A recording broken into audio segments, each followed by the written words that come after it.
There has been a time when a ship's chief mate, pocketbook in hand and pencil behind his ear, kept one eye aloft upon his riggers and the other down the hatchway on the stevedores, and watched the disposition of his ship's cargo, knowing that even before she started he was already doing his best to secure her for an easy and quick passage.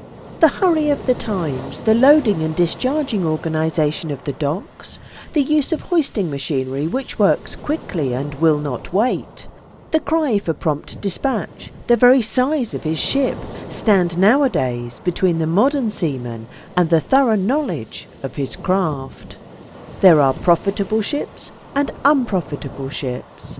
The profitable ship will carry a large load through all the hazards of the weather, and, when at rest, will stand up in dock and shift from berth to berth without ballast. There is a point of perfection in a ship as a worker when she is spoken of as being able to sail without ballast.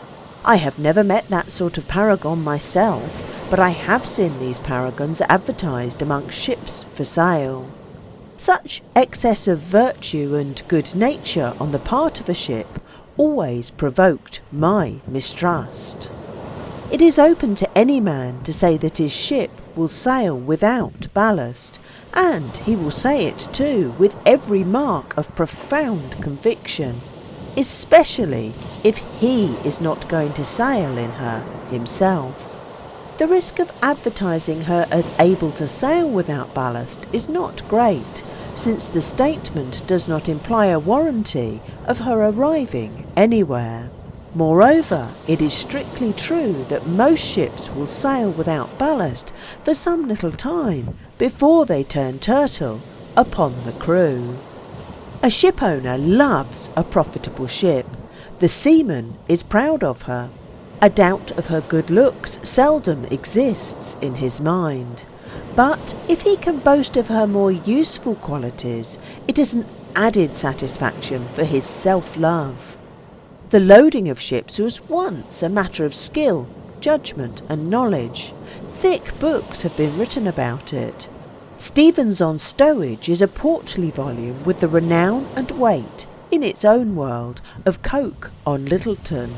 Stevens is an agreeable writer, and as is the case with men of talent, his gifts adorn his sterling soundness.